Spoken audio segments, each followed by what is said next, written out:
for me. It's 1-7.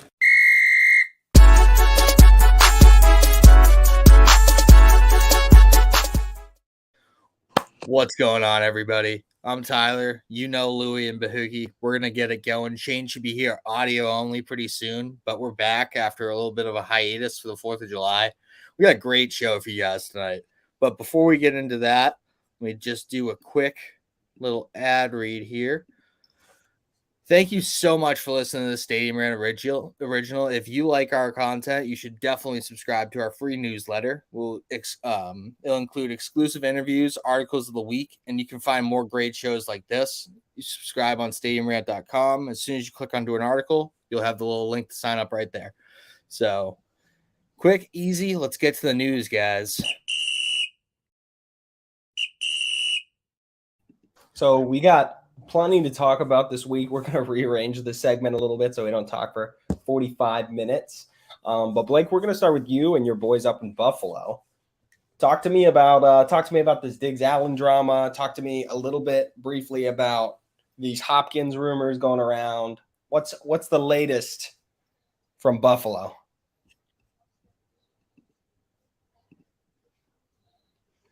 Oh, he might need a minute.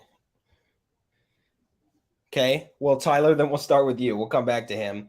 Talk to me about Dalvin Cook, Tyler. Rumors around that he didn't accept the contract from the Dolphins. So where do you think that puts him heading into the season?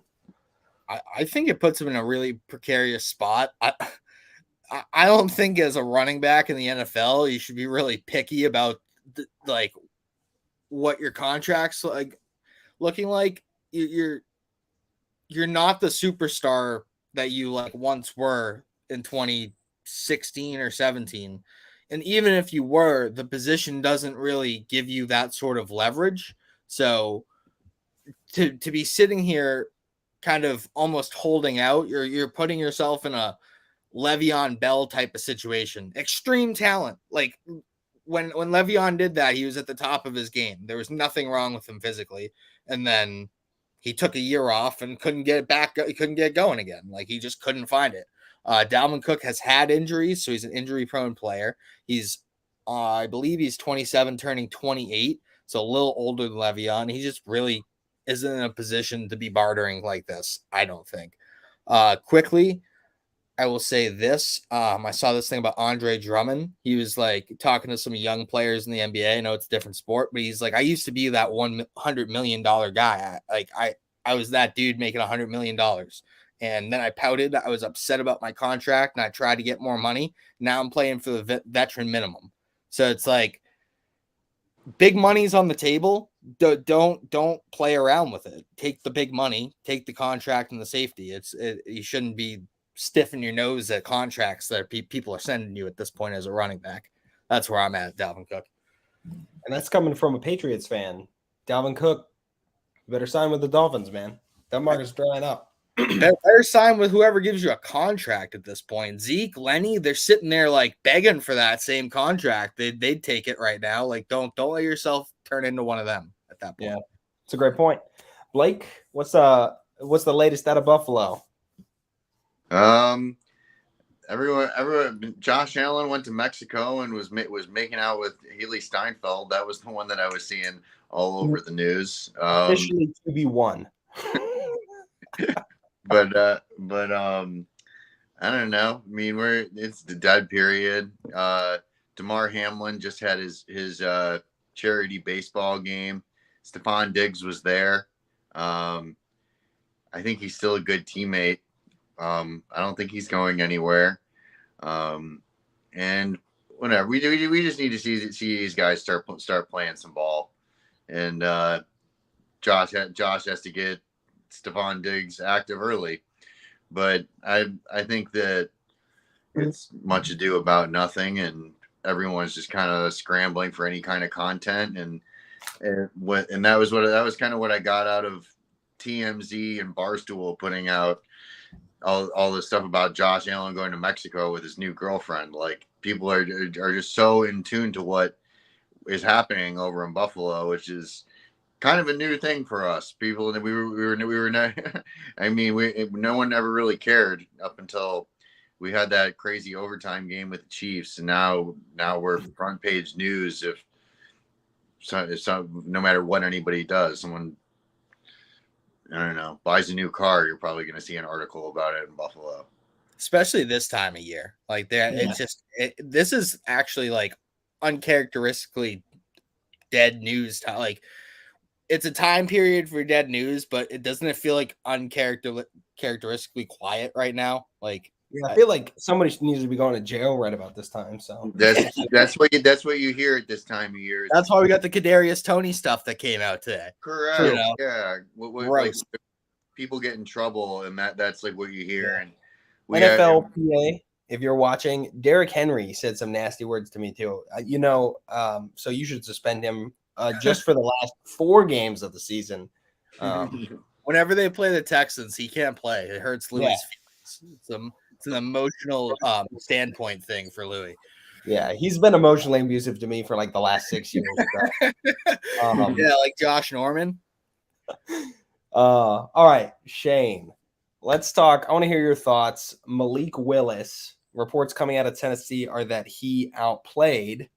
He's outplaying Will Levis in practices. He outplayed him in the OTAs, and yet he still might end up getting released. 1 round of draft capital difference between them. Do you want to give your thoughts on that?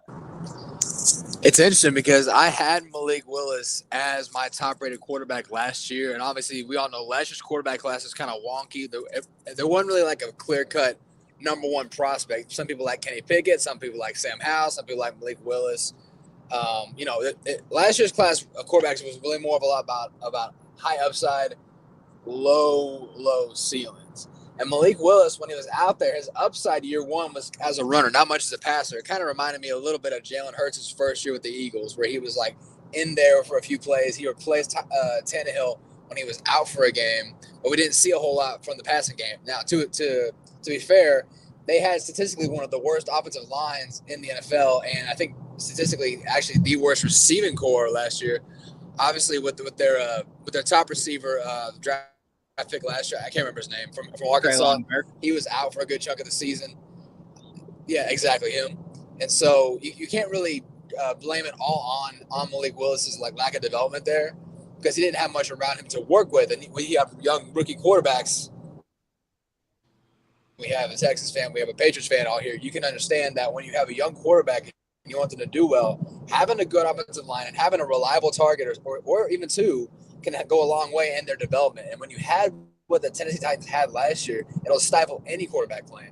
And so with Malik Willis coming out there and actually being better than Will Levis, that really surprised me, because I actually had a higher grade on Willis than Levis in their prospective draft classes. And so that wouldn't surprise me at all. Would it surprise me if he got cut? Yeah, only because I think Malik Willis, because their names are so similar, I feel like I have to say the whole name. Malik Willis's ceiling is higher than Will Levis, but I think they've invested more draft capital in Will Levis, and I think he's a lot more of what they want to do. Then I think in that case it wouldn't surprise me if they let him go. I would rather than explore a trade option, because I hate when players get let go for nothing, especially when you get help out a franchise that's obviously a year away from a full rebuild. Yeah, I think it's fascinating to look at just like regime changes. Like they have a new GM, and Willis wasn't his pick and Levis was. So now we're talking about a 3rd round pick who people couldn't believe he slid that far. I mean, we were talking about him as a 1st round pick before the draft last year. Some people were saying number 1 overall. And we're talking about him getting let go for nothing, possibly. So I think I don't understand. I'm sorry, I don't understand why they would let him go. It's not like he has this big cap number. I haven't heard anything about him being like a locker room like issue, anything like that. Like it doesn't seem prevalent to do that, especially when you have like a team like the 49ers last year who ran into quarterback trouble. Why wouldn't you want to keep as many of those on the roster at a cheap price? And like Shane just said, it's a low ceiling, but there's a lot of potential, but there's no floor there. If they drag that potential out, who knows? It's a 3rd round pick. It's not like you're paying them, $8 million or anything like that. It's a really low level contract. They have him under contract for the next 2-3 years. I don't understand really why he would get released. Yeah, it's the only thing they have to be careful of is, as a Texans fan, I have nightmares about the season where we had Ryan Millette, rest in peace. I think we had Brian Hoyer and somebody else, and we played quarterback carousel like the entire season, like one game to the next. It was like switching, flip-flopping, whatever. If you're going to let guys get reps, let guys get reps. And I guess if Willis doesn't factor into your plan for Levis, you got to do what you got to do. But I mean, if I'm them, I'm calling somebody. I'm calling Arizona. I'm calling Arizona. I'm calling the Falcons. I'm calling somebody. And then our last piece of news, there's been rumors circling that the Rams were attempting to trade Matt Stafford this offseason. Right, they hung their banner. He's getting up there in age. They traded 2 first-round picks for him and to get rid of Goff's contract. So Goff had a really good season with the Lions. Stafford had injury concerns. But at the end of it, I don't think anybody's going to say a whole lot, even if he never plays another snap for the Rams. You trade 2 first-round picks to get your Super Bowl win. It's hard to complain about that. I do think Rams fans are really going to have to prep for this inevitable rebuild. Like, they sold the farm, and now you have to sell the pieces for fractions of what they were worth 2 seasons ago. Jalen Ramsey, I think, went for a third. It remains to be seen, but I wouldn't be surprised if they want to tear it down. Like, Cooper Kupp could Aaron be Donald. A really valuable trade piece. Aaron Donald, depending. So I'd be watching for the Rams as sellers at this deadline.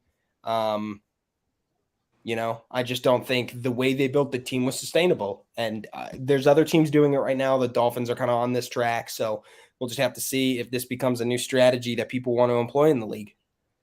I feel like ever since Brady kind of went over the Bucs, people have been more gung-ho about saying, screw the future. Let's push in the chips and get that one and get that off our shoulders. And then we could deal with the rest after that. But now you're starting to see the Bucs, that team does not look great right now. And they may not look great for a couple of years because of that, the way they managed that and the way they pushed money around. So the Rams are in a very similar spot. The Broncos could be in a similar spot if things don't go according to the plan with Russell Wilson. Already haven't really. So I think the Dolphins are going to be borderlining on that too. I saw a really great thread explaining their cap situation. And I know Dolphins fans are in denial, but you guys really have built an incredible team over the last 3 seasons, not through the draft. So eventually all that comes home. Let's move right into our next segment, right? The toss, and our hotly debated item this week. We had a lot of interaction on Twitter. A lot of people wanted to share their thoughts on our poll. But who is the best wide receiver 2 in the league? Blake, why don't you lead us off on this one, as long as you don't say the words Gabe Davis to me? You're not going to hear that from me today. The answer is clearly Jalen Waddle to me. I kind of saw this coming as soon as they brought in Tyreek Hill last year because the year before they had Tyreek Hill, Jalen Waddle was the only player on that team that was able to make any sort of plays against the Bills. And it was usually the same little play. They would hit him with a little screen and go kind of deal. Like they would hit him with a short pass, a yard behind the line of scrimmage, or up to 3 yards before ahead of it. And he would usually pick up 11 to 15 yards after catch. Really, really good yak guy. And I think that's one of the, I don't know, people debate, is yards after catch a quarterback stat, is yards after catch a wide receiver stat. And I think it's probably a little bit of both, but, same with yards after contact for running backs. And I'm pretty sure the numbers back it up too. I don't remember all of his stats, but I want to say he went over 1,000 yards last year. And he ended with 1,356 receiving yards, and he led the league in yards per reception at 18.1, which is an absolutely ridiculous number. He has that big play potential. I was at the snowball game in Buffalo, which is kind of the effective AFC East division decider. It was pretty much locked up for Buffalo after that, and then there were a couple teams competing for that last wild card spot. And yeah, he lit us up for like an 80-something yard touchdown. Fortunately, that was on the other side of the field, and I didn't have to see it up close. Unfortunately, I had him on my bench and didn't three-peat. I played Devontae Adams, and the night before he put up the ill 4-point dud, and I lost by like 12. And I'm pretty sure it was on Christmas Day or something. It was close to Christmas because I was at my uncle's. I looked up. It was right before, yeah. I was like, oh, there's Jalen Waddle sprinting to the end zone. I was like, there goes my championship. My mistake. No, my three-peat. Ran away from it. No disrespect to T. Higgins and Devontae Smith, and there's a whole bunch of dudes you can make an argument for, but it's Jalen Waddle. That's it. Whoever wants to talk next can talk next. Shane, why don't you go ahead? So Shane, for those of you who aren't participating in the StadiumRant Twitter and following Shane out here on Twitter, he had some really good thoughts on people who were omitted from this conversation. So Shane, why don't you go ahead and tell us about your who your top choice is, but some guys you also feel deserve to be in the conversation.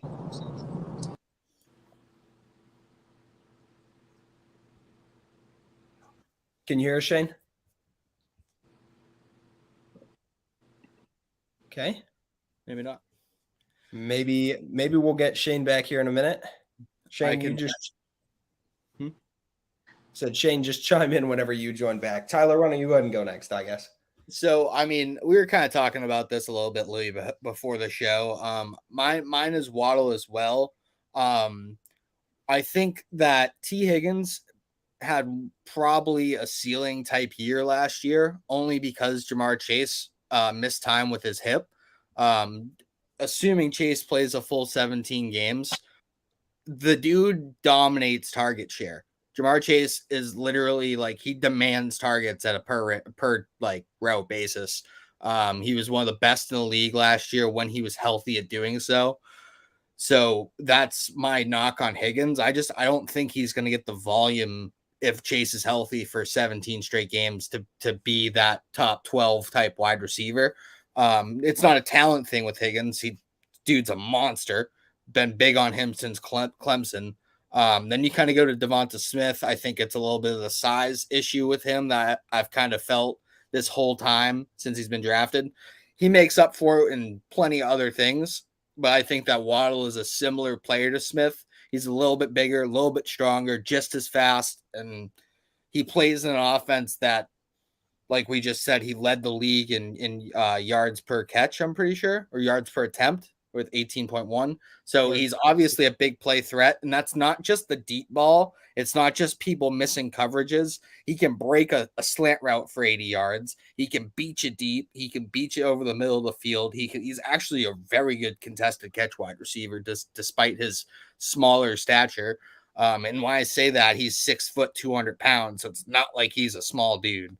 Yeah, I think it's Waddle here. My only other guy I would really mention is probably Tyler Lockett. I think he does not get the recognition he deserves, and he is the same type of wide receiver as Waddle and Smith. And when him and Russell Wilson were cooking, he was easily one of the most underrated players in the league. So he had Geno last year. I'm pretty sure he only scored 1 point less per game in a PPR standard than DK. So it's like, when we look at DK, we look at Waddle, we look at Higgins, we look at Smith, we all look at these guys as a similar type of player, and Lockett's like right there too. So like that's a dude that I wanted to put some respect on his name in this conversation. But yeah, that's pretty much it. I think it's Waddle, then Smith, then Higgins, based on where they are, and then overall talent. Yeah. Shane, why don't you want to try and chime in again here, buddy? Oh, did I not go through? No, we couldn't hear you. Sorry, you're gonna have to give your spiel again. I'm sorry. It's okay. I'm sorry. Okay, so what I was saying was that to me, Waddle is the clear number one among the number twos because he's the best route runner of the three, and he's also the most versatile, where you can play both inside and outside. I also wanted to I mentioned players like Tyler Lockett, like Brandon Cooks, like George Pickens, who are who are number twos or potentially high-end wide receiver ones down the line, depending on what happens with the guys in front of them. I also think that players like Brandon Ayuk and even someone like a Jacoby Myers out in Las Vegas are overlooked guys on offenses that you don't want to say are declining, but are just offenses that ain't really getting looked at a whole lot. Just like Cortland Sutton or Tim Patrick out in Denver. You don't really know who the number 2 is going to be out there, but even though Jerry Jeudy's kind of cemented himself as the number 1. But as far as these guys go, Jalen Waddle, Devontae Smith, and T. Higgins are all number 1 receivers who just happen to be on teams with all pros. Mm-hmm. Yeah. I love those points. Especially right. I think Ayuk is one who's severely overlooked, especially when you look at the quality of quarterback play he's had. Brandon Cooks, near and dear to my heart, is now number 2 on the Cowboys. He's been a number 1 guy for a long time, so he'll be just fine there. Yeah, I think we're all going to be pretty in agreement here. I would lean Waddle slightly, but what I was telling Tyler before, my biggest problem with the sheer Waddle conversation is I actually like Miami's offensive scheme much more than I like the Bengals offensive scheme. I think it's more intricate. I think they use a halfback fullback in a lot more deceptively of a manner. Like if you know the West Coast style of offense, right, fullbacks are one of the most important pieces on those offense because they let you shift the box whichever way you want. And because Waddle basically plays like a receiving back role half the time, right? He does a lot of these little slip and go routes, just like Blake was talking about. That's how he gets those yaks so much, because you can lead the fullback and your running back off to one side and leave Waddle one-on-one on the other underneath with Tyreek taking the top off. And it's just an unfair matchup. I actually think the best overall receiver out of these 3 is T. Higgins. But I think given current situations, the best wide receiver 2 right now is Jalen Waddle. Did anybody else want to chime in? Anybody we missed that you guys feel is worthy of this wide receiver 2 conversation? KJ Osborne. On the Vikings, yeah. Well, Jordan Addison now probably. He's got to be the number 2. I just want to give some respect to KJ Osborne for being probably the most underrated, overlooked slot receiver in the league. Yeah, he had a great season last year for sure. For somebody who competes with Justin Jefferson, TJ Hawkinson, and other big time targets like that, he definitely does really well. I think also, right, when you look at this, that's such an interesting point, Tyler, is that tight ends, like teams with bad tight ends have better wide receiver 2s. Because when you have a tight end who functions essentially as another prime wide receiver, whoever that slot guy is or whoever that underneath guy is just isn't going to get the same amount of looks because you have a tight end kind of doing what you do, but he's much bigger. So here's a fun fact for you guys too. Jalen Waddle and Tyreek Hill are exactly the same height. So it's interesting that Waddle's almost like the second coming of Tyreek. He's like Tyreek light, and then they went and got the perfect mentor, I think. So whenever Tyreek retires, which he's talking about being in a couple of years, I think Waddle is going to fill that role almost perfectly, seamlessly, and I think they're going to have very similar career trajectories as long as Tua can stay healthy. You said put some or another person that we could possibly mention here. I would really like to talk about Jahan Dotson just for a quick second. When he was on the field last year, he was one of the most targeted people in the red zone. He also ate up touchdowns when he was on the field. He missed a couple of games, but whenever he played, he seemed to slip into the end zone. He's also had poor quarterback play over his one season, but I think that he has a legitimate shot to pass Terry McLaurin as the better wide receiver on that team. And Terry McLaurin is a really good wide receiver. So it's not shame like on McLaurin or anything. I think Dotson has that route running ability. He has that jump over you and take the ball away from you type of style too. So he just kind of has a lot of the same type of qualities that I've seen in Waddle and Smith. So I like Dotson quite a lot for the season. And, hopefully we start seeing the emergence of some guys. I think Jamison Williams could be a name on this list easily in a couple years behind Amon-Ra. Chris Olave probably is borderline in this conversation if you still consider Michael Thomas the wide receiver 1 down there, which I don't think most people do. that got flipped for me. He hasn't played football well in like 3 years. No, Olave's the one. Yeah, Olave is the one. Olave is a beast too. Like He is it's a good nasty. receiver. But imagine him playing under, an eclipsing or a declining Michael Thomas. Like if he got 2 looks, I think he would be in this conversation. But I think that's kind of how I looked at it too. Like he's the one. Another name I forgot was Alan Lazard He's out there in the Jets now. The one now. I like Lazard. I think Lazard's going to be a big Oh, red zone guy for them.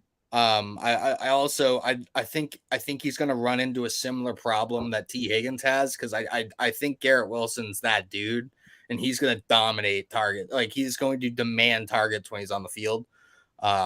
yeah. So that's kind of my issue with Lazard there. Best season came without Devontae Adams. When Adams was with the Packers, the best season Lazard had was 513 yards. So I think he's underrated blocking wide receiver too, though. I mean, Alan Lazard gets down on his blocks. So we love good blocking. All right. We got a sponsorship this week. So we're going to run a little commercial for you guys and shout out to our friends over at the Gritty Gamblers. So Tyler, Down Territory fans, we're going to take a quick commercial break and we're going to run a fun segment that we like to call the Gambler's Guide. Here at Stadium Rant, we are huge gamblers, and what better way to incorporate gambling than into a football podcast? Football season is just around the corner, so we're running out of time to get our season bets in, and Gambler's Guide is here to help you. With that being said, let's get right into it. Don't want to make the commercial break last too long. So we're going to start out. Love the Atlanta Falcons to miss the playoffs this upcoming year. The Falcons are still a few pieces away from contending. The defense is absolutely stacked. I have no worries in the defense. The one thing I am worried about is Taylor Heineke and Desmond Ridder to carry the load on offense. Not too confident in that. Falcons to miss the playoffs is just sitting at minus 125. So it's getting close to even money there. I like that bet a lot. And then our last little quick bet for the Gambler's Guide is going to be some plus money pressure we're going to put on here. And we're going to put money on the Bengals to win the AFC North. Now, let me preface this by saying you couldn't find another human on earth that despises the Bengals the way that I do. However, if they are going to pay the bills, and that's not a pun on the Buffalo, if they're going to pay the bills, you might as well capitalize and cash in on it, right? So, the Bengals are sitting at plus 150 to win the North. I think they do that. The only real, I say real, but the only real threat I believe they have is the Ravens. The Steelers could surprise some people this year. I hope that they do. But, so those are going to be our 2 picks for the Gambler's Guide. Appreciate all of you. Sorry I made this a little bit longer than it should. But thank you to the Fit Down Territory podcast hosts. Appreciate you all. Y'all have a good rest of your show. Thank you. And we're back. So, yeah, the Falcons aren't going to make the playoffs, and the Bengals are going to win the North. And if you put a little bit of money on both of those things, you might get a little bit of money back. Maybe hit that parlay if they let you.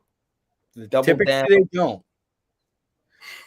Whenever I feel like there's a good parlay like that, I'll go to put it in, and they're like, "Yeah, you can't do that." I'm like, "Wait, I want to though. I'm trying to make money." They're like, "Yeah, I see what you're trying to do. Get out of here. We don't want you to do that." Good. Yeah, what? How'd you come up with that? Get out of here.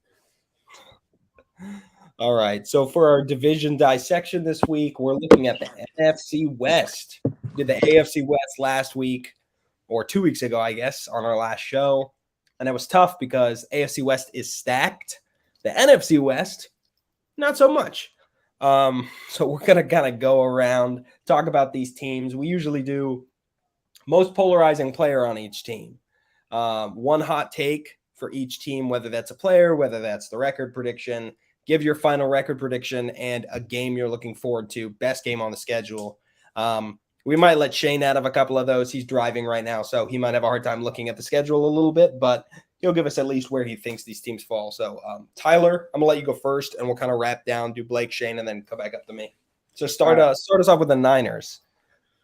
All right. So the most polarizing player on the San Francisco 49ers, I gotta say Trey Lance here. I feel like I have to.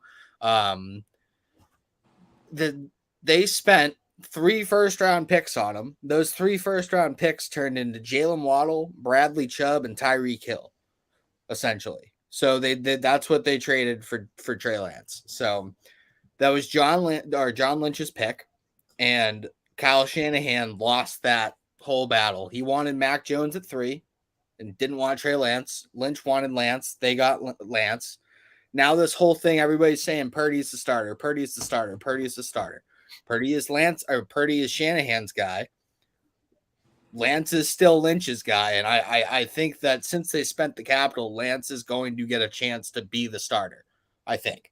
No matter what they say, because this is the 49ers. This is a team who drafts running backs in the 3rd round all the time. And he's like, no, I'm just going to use the dude from the 7th round because I got mad at him. Brandon Ayuk, another case. Kyle Shanahan's doghouse, first part of last year's season, end of his rookie campaign. So it comes down to like what they spent to acquire Lance. They really need to see what they have in this player. They have to at some point for trade value. If you're going to trade him for just, you can't like send so many picks away and not get something out of that. I feel like it's like you got Purdy, but that shouldn't have anything to do with the prior deal that you should get massive flake for if you don't start Lance, in my opinion. So yeah, that's kind of where I'm at on the most polarizing player. The 49ers, they're going to be the 49ers. They're probably going to win like 12 to 13 games, I would say. Like that's what they're going to do. They're going to make it right into the NFC Championship game and choke yet again, or choke in the Super Bowl. That's what Kyle Shanahan does. Most compelling game on the schedule for them. It's the easy one. Is it? I'm gonna go with at Philly I'm gonna go with at Philly because if the 49ers have a quarterback, Deebo Samuel's talking big trash still about that. Like they have beef with Philly big time. And I think that they could have beaten Philly if they had a quarterback in that playoff game. So that's definitely a game to watch. And then the last thing here is one hot take. If Trey Lance is a bust, John Lynch gets fired. Wow, that is pretty spicy. Yeah. Yeah, if he's just a total bust and they like have to trade him for like a 6th or something, like I don't know how many shots at the can you can get, buddy. Like you make a good team, but is it a good enough team to get over the hump? And you just throw away assets to try and get your guy, and it didn't work. Like 99% of it, GMs who do that get fired if it doesn't work. So that's kind of where I'm at there. All right, Blake, give us your 49ers thoughts. I agree with most of what Tyler said. A couple different things. Win total, I'm right there with you. I said 13-4. Most polarizing player, I'm going with Brandon Ayuk. I just don't like his game, man. And Tyler's been recommended him in fantasy last couple of years, and I don't see it. Maybe this is the year that he breaks out and turns into some legitimate wide receiver too. I don't know. I just don't see it with Brandon Ayuk, honestly. And he seems like he's got like the physical toolbox, but I don't know. Just not my guy. He's a guy that I stay away from in fantasy. Game of the year for me. I've been pretty clear what I'm expecting from the Niners, and I've got my NFC Championship preview. I've got Cowboys Niners is my NFC Championship, and they happen to play on October 8th on Sunday Night Football, and I'm saying Cowboys steal that game and then lose in the playoffs. Is my prediction. Hot take is that it doesn't work out with any of these quarterbacks, and they make a move for Kirk Cousins at the trade deadline. Because that's the only way Kirk Cousins is ever going to win a Super Bowl is with the team. Dude, you're gonna put Kyle Shanahan and Kirk Cousins in a primetime game? Huh? Gross. That's gross. That's what that is. That's a disaster waiting to happen. Maybe the double negative will split out. I'd rather claw my eyes out if I was a 49ers fan. Oh my god. It's a hot take, okay? Yeah. That's steaming hot. Yeah. That's they were talking, there were discussions this offseason. For sure. And a lot of the time, I'm not saying that it's not possible. I would throw up in my mouth, though, personally. Like, it's a hot take that very well could happen, but yuck. Yuck is the perfect terminology for that. It's yuck. Well, there were talks that happened. A lot of the time, you see, like when these talks happen, like in the off season or mid season, then a lot of the time that stuff ends up coming to fruition at the deadline or after the season. That's how it was when the Bills got Stephon Diggs. They were talking about maybe making a move at the trade deadline for him, and they were like, no, he's not available. And then he puts out "It's time for a new beginning" tweet, and the rest is history. Yeah, no, I agree. Wow. Yeah. I guess I'll go while we wait for Shane to come back. I actually have the 49ers regressing this year. I've got them at 11-6. I think they'll struggle to hold off the Seahawks in this division. I think they just barely do it. I think the biggest issue is going to be defensively. I think there's some question marks with a new coordinator. D'Amico Ryans has been a huge part of this defense for the last 6 years. So I'm eager and kind of interested to see what it's going to be like without him there. I think they got Evero as their new coordinator, so we'll see if that pans out. Somebody correct me if I'm wrong on that. So I've got them at 11-6. I have my most polarizing player is going to be whoever plays right tackle. I think it's going to be Matt Pryor. I looked at their roster. He seems like the only one with any starting experience, and I think he usually plays left tackle. He was a Colt for a while, so my Colts fans can chime in here. Trent Williams locking down the left side. You lost Mike McGlinchey to the Broncos in free agency, who I think is good. I think he was slightly overpaid, but the right tackle market's a little behind, so I think it balances out. But your ability to run zone run plays, big sweeps to the outside. They did that a lot last year, and they would do it both ways because McGlinchey was such a huge part of that line. So I think that is their biggest issue and their most polarizing players, whoever starts there. My hot take is Brock Purdy regression. I think the Cinderella story ends at midnight, and the glass slipper doesn't fit. So I think he's going to play like the last pick of the draft. Tom Brady only happens once, dude. It only happens one time. It's not like you can't just do it again. I don't personally think. And everybody, my Niner friends call me such a huge Purdy hater. I'm not a hater. Everybody loves an underdog who wins. I just like watching the game. He seems like another version of just what they've had in the past. Like he's a younger Jimmy Garoppolo is what he is. Like so, with maybe slightly more mobility. I think the surgery is going to hurt his accuracy, which was not great last year. If you watch the film, a lot of his deep throws are to wide open seam routes by Kittle or deep post opens by Ayuk. So I think he's going to struggle. I think they're going to kind of rotate through those guys to see who can get them over the hump. Does Um, Sam Darnold lead this team to like a 13-4 record? Like, is that the grossest thing we've ever heard, or what? I mean, I think Sam Darnold hate is a little overblown, but that would be egregious to me. I don't even hate Sam Darnold. I was actually one of his bigger fans when he came out of college. He got ruined by Adam Gase. You're not Put lying. the file later. Hell as old as time.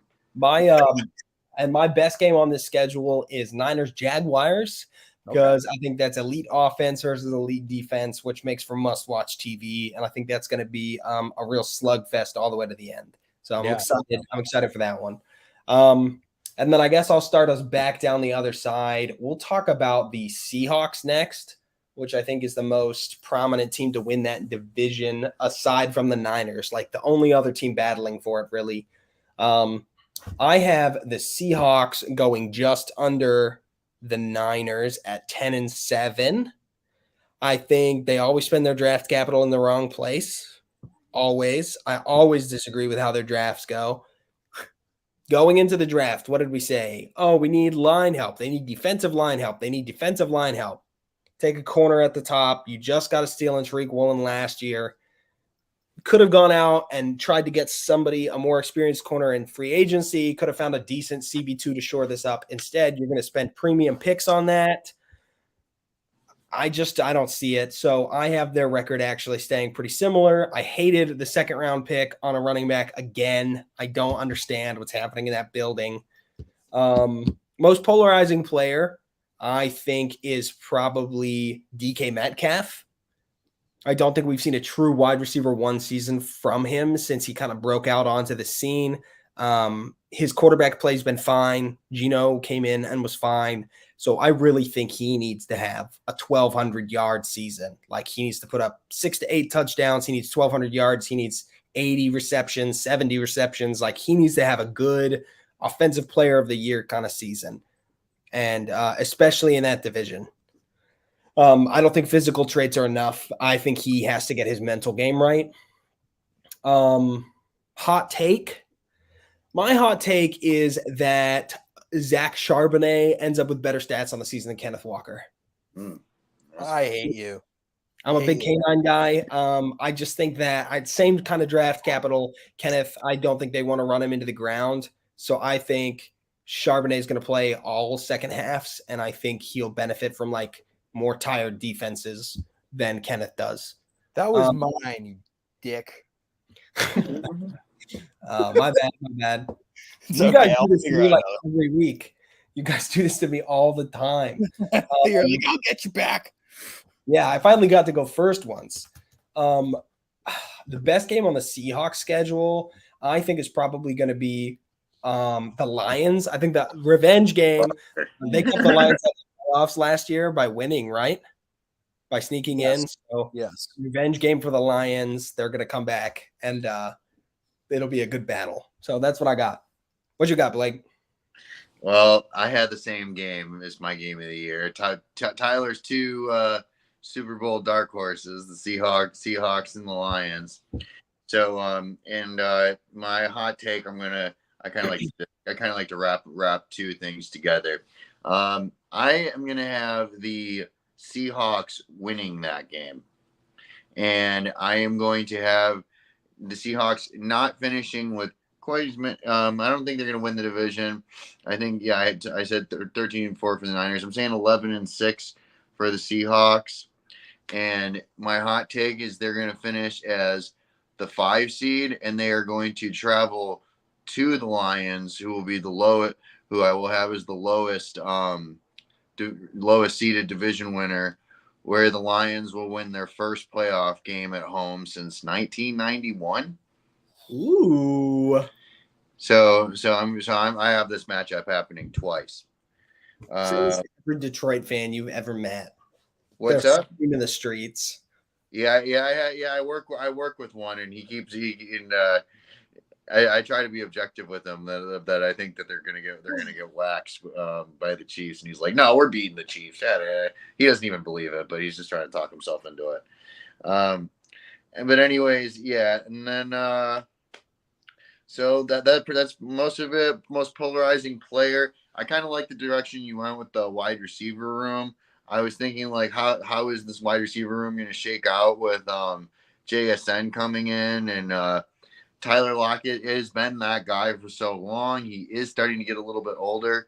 I feel like Tyler Lockett has been like the biggest steal in like as far as drafting wide receivers in fantasy football for like the last 5 years. He seems to be that guy that always slips through the cracks, and you can get like three rounds after every other wide receiver goes, but you can get Tyler Lockett and he ends up being just as good. The only other receiver that scores more multiple touchdown games is Marvin Jones. Straight up. But Marvin Jones only does it once. He does it once a year, and it's 4 touchdowns in one game, and he can't use them again. Lockett's consistent. So I was thinking that, but I still think Tyler Lockett's going to be that guy. So most polarizing player, I'm going Noah Fant. And he was one of the pieces that they got back in that Russell Wilson trade. And he's kind of at that, kind of getting into his career now. It usually takes a couple years for tight ends to get going, and haven't seen it quite yet. He'll give you like a flash here and there, but if he could take that next step, that offense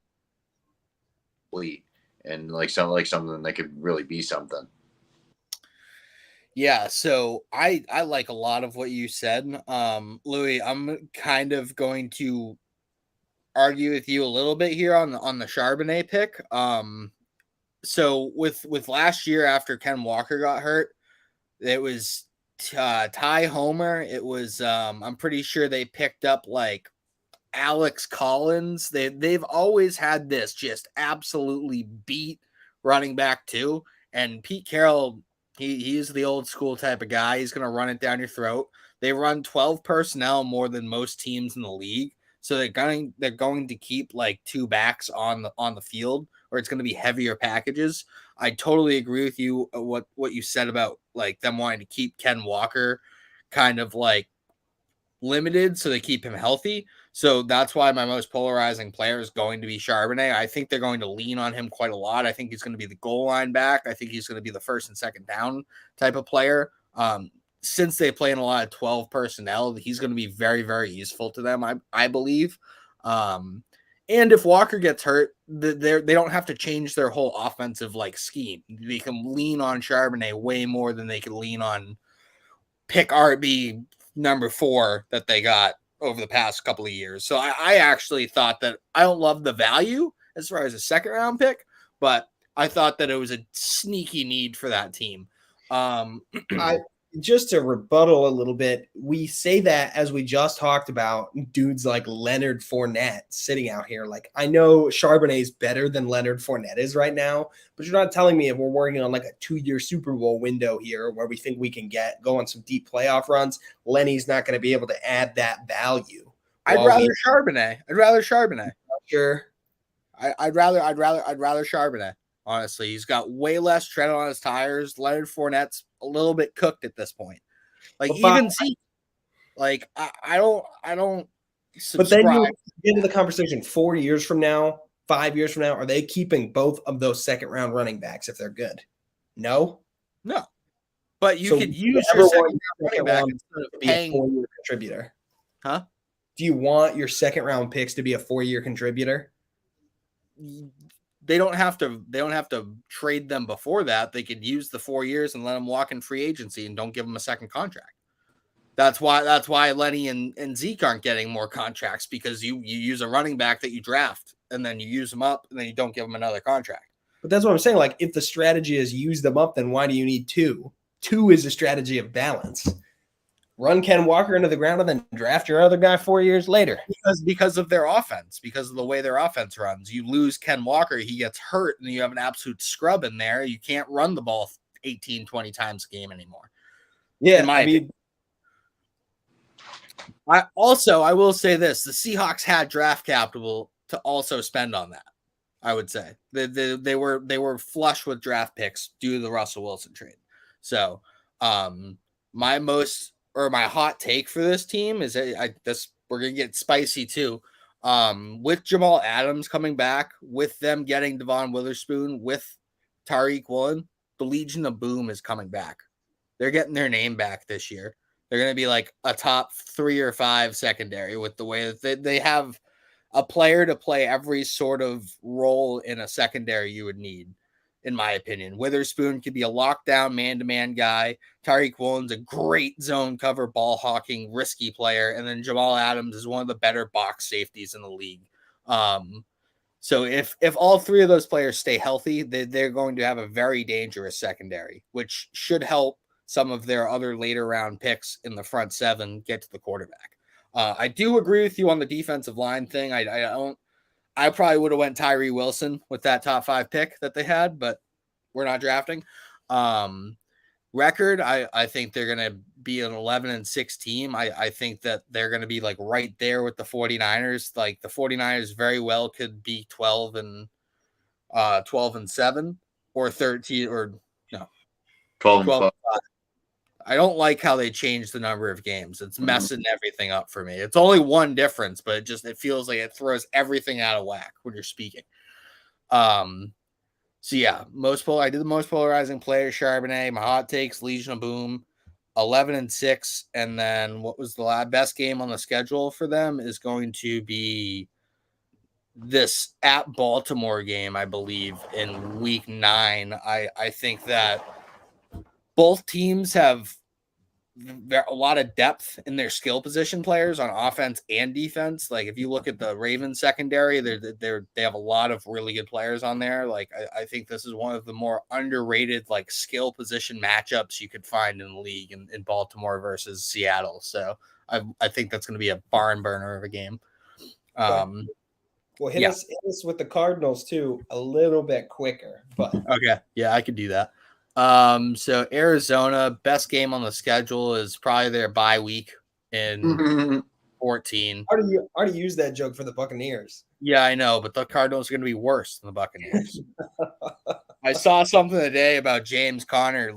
He's very excited to have a run first offense. He goes, yeah, the possibilities are endless. I'm like, they end about 2 yards into the opposing line. You're never going to see the goal line, dude. Ever.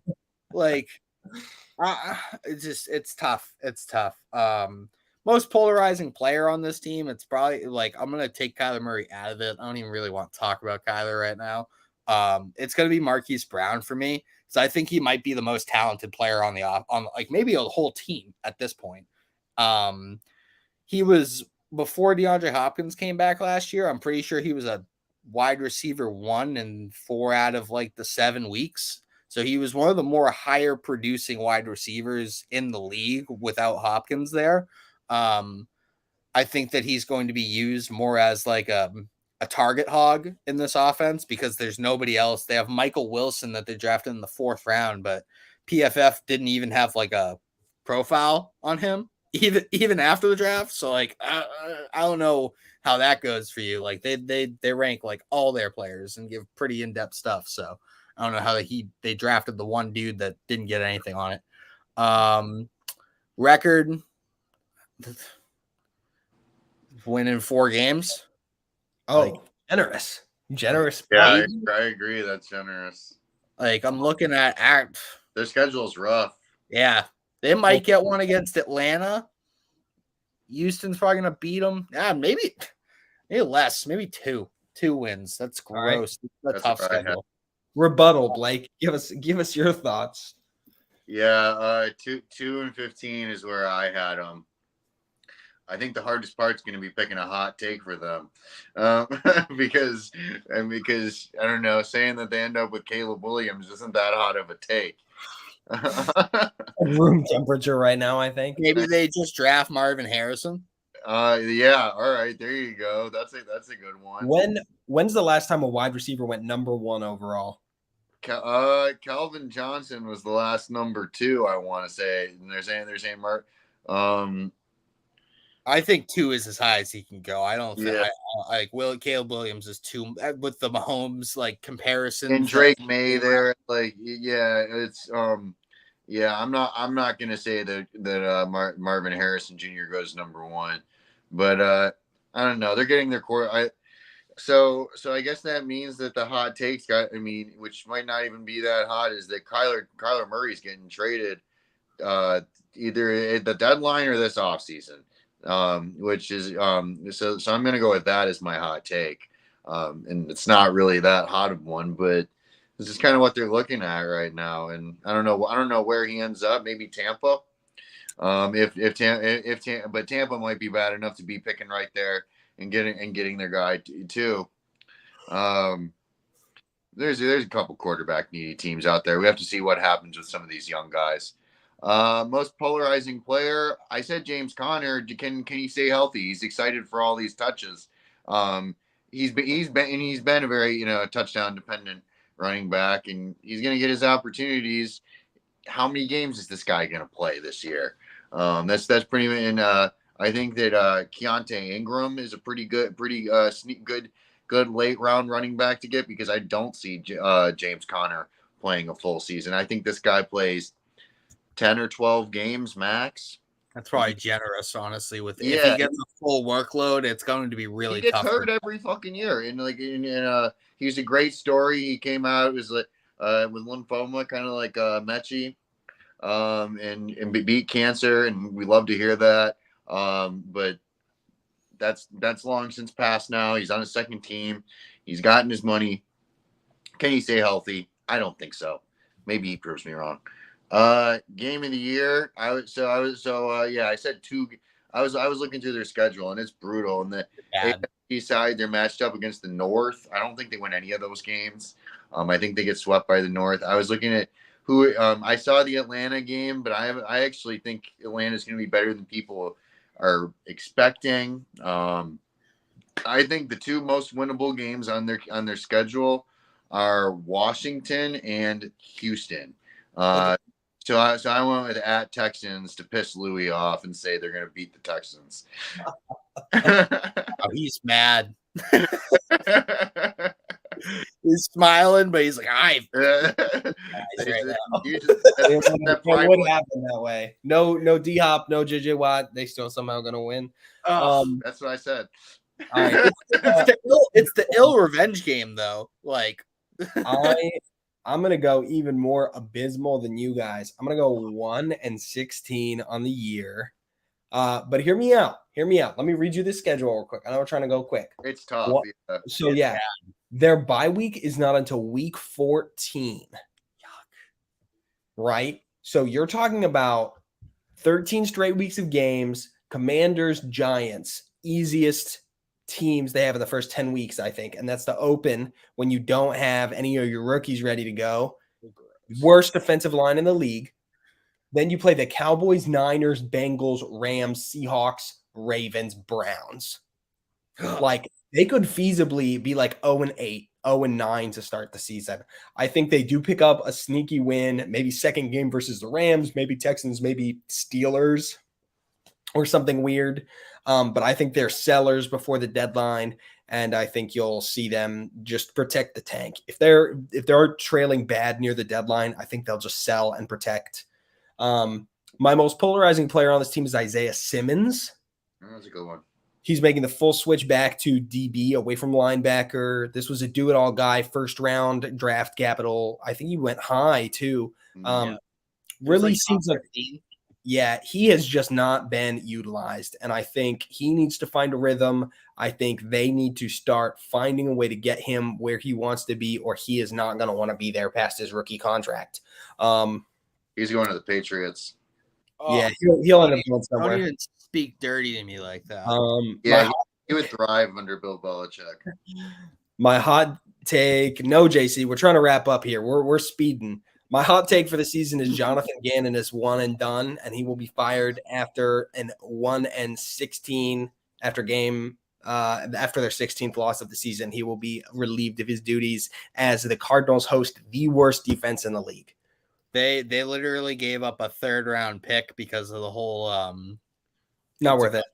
Yeah, exactly. They gave up a 3rd to sign him, and that'd be ugly. Ew. My game to watch is going to be I can't even say that in good conscience. My game to watch is going to be probably against the Falcons. defense, I probably agree with you. Against the Texans is probably going to be their best matchup. Maybe the Bears is what I would say. It's Christmas Eve. I don't recommend starting, celebrating the Lord by watching the Cardinals. but the Bears offense isn't projected to be great, so maybe there'll be some. I'm sorry, the Bears defense won't be great. So hopefully maybe that game gets flexed. Holy good shit. I offense. want to watch that. Christmas Eve, yeah. Stanky. Moving on to a slightly better team in the Rams. So final roundabout here for us on division dissection. So my most polarizing player to watch on the Rams is probably going to be, I don't even know. Cooper Kupp maybe is where I'm going to go. Triple Crown, real good connection with Matt Stafford. They drafted a young rookie that everybody's pretty high on. Tyler, you're a big, what's his name? I don't want to say it. That was my player. Okay. I won't. You started talking. I was like, dude, shut up. But Cooper Kupp, Triple Crown, extremely talented, a bit of a late bloomer at receiver, broke out later than you'd expect to see, but obviously he's become very talented. Can he carry this offense? It's not a question of his production. It's a question of, can the team around him enable him to be good, or can he excel in spite of that? Record prediction is pretty middling for them. I got them like 6-11 or 7-10, somewhere in that range. The offensive line is still a huge question mark for this team and will be until they're able to draft some higher talent. My hot take for the season is that the secondary looks better without Jalen Ramsey than it did with Jalen Ramsey. Big name. I think he was kind of out of it mentally because he knew they weren't having a good year. I think he'll play better with the Dolphins, and I think the Rams play better without him. And then, is that everything? Oh, best game. I'm gonna go like Rams Packers maybe. I think these are some teams who are just adjusting. Plus, you also have the McVay and the LaFleur thing.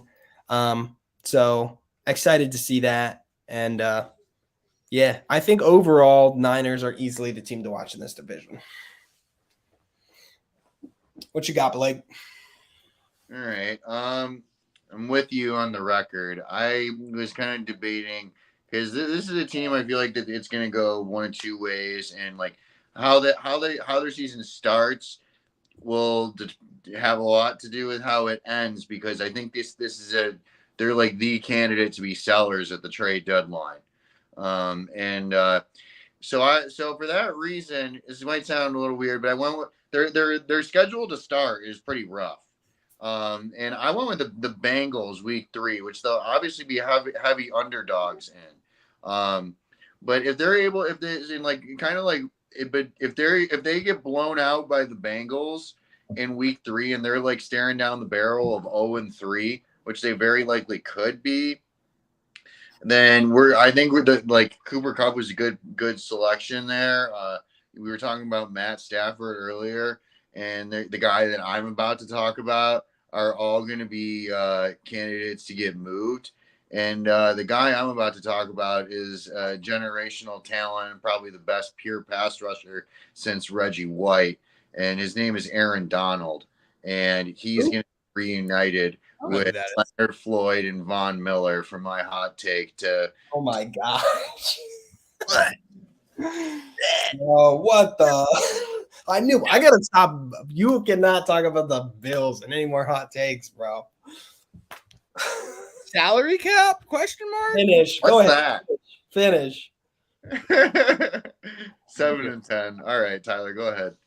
All right, so I'm a bit higher on the Rams than you guys are. I think that they still have the championship makeup that kind of brought them to that Super Bowl. I do think that their beginning of their season is pretty tough, but I see like the Seahawks and the 49ers lose these like early games like this like all the time to a team that they probably shouldn't have. Nobody's really talking about the Rams a lot, and I think that they're gonna be like a 9-10 win squad, to be honest. Matt Stafford stays healthy. Cooper Kupp stays healthy. that's an offense right there. Cam Akers was averaging like 125 yards a game towards the end of the last like 5 or 6 games last year. So they found something to kind of roll off of. Knowing McVay is a smart guy. I hope he kind of keeps that going. I don't know what his issue with Cam Akers was at last year at one point, but hopefully they work through that and he sees that he's kind of like their best option there. Who's blocking for Cam Akers on this team? The same people who were blocking when he was averaging 125 a game. I don't know their names, but they did their job towards the end of the season. I will say that my most polarizing player on this team is going to be Puka Nacua. That is the rookie wide receiver that they drafted. He is having lunch, or I'm sorry, he is at the breakfast table with Cooper Kupp and Matt Stafford. He's eating breakfast. He's having coffee. He's studying those routes, getting them timing going. And Cooper Kupp said, "This guy is the real deal. Watch out."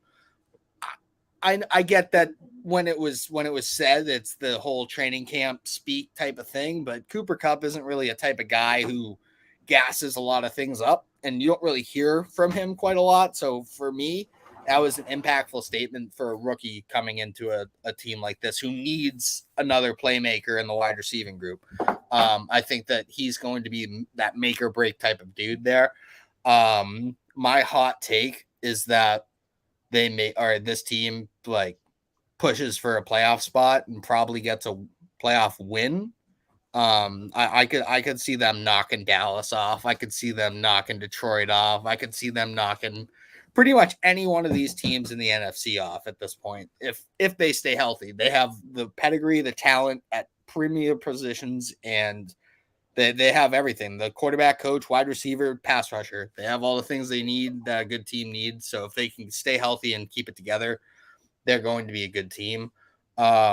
Last thing, best game on the schedule for me is going to be at home versus Pittsburgh. And it's basically because it's McVay, it's Tomlin, and then it's Aaron Donald and TJ Watt. So it's just a lot of firepower on defense, a lot of star power. There's going to be like 3 or 4 crazy plays in that game from a defensive line standpoint. So yeah, that's like an underrated game. I think Pittsburgh's going to be pretty good this year. So I think like going into week 7, both teams are going to be like decent. So this could be like a swing type of game. Yeah, so that's kind of what I got on the Rams. I think this division's rather like competitive. I think the Cardinals are going to be just so bad. And then the other 3 teams are going to be kind of in a similar 9 to 12 win bubble there, with the exception of the 49ers. They could win 13 games only because it's the regular season and Shanahan's good at that. Yeah, that's pretty much all I got to say on the Rams there. All right. Well, that wraps us up for this week. I would like everyone to tell JC in our comments that no hour 2 for you. Welcome to the 1 hour version of Fifth Down Territory. This week's show, right, we talked about some sleepers. Blake mentioned fantasy a bunch of times. Hit me with that receiver name again. Puka what? Puka Nacua. Puka Nacua, right? Sickest name in the game, too. They got those little nuggets of fantasy value in there, but StadiumRant hosts its own fantasy show called Fantasy Rant. It's a brand new flagship show. It actually happens right before this one, so don't stop watching this, but definitely check them out. They're building a great community over there. They're going to help you with their dynasty drafts. They're going to help you with your redraft leagues, your PPR formats, your tight end premiums, all you fantasy degenerates.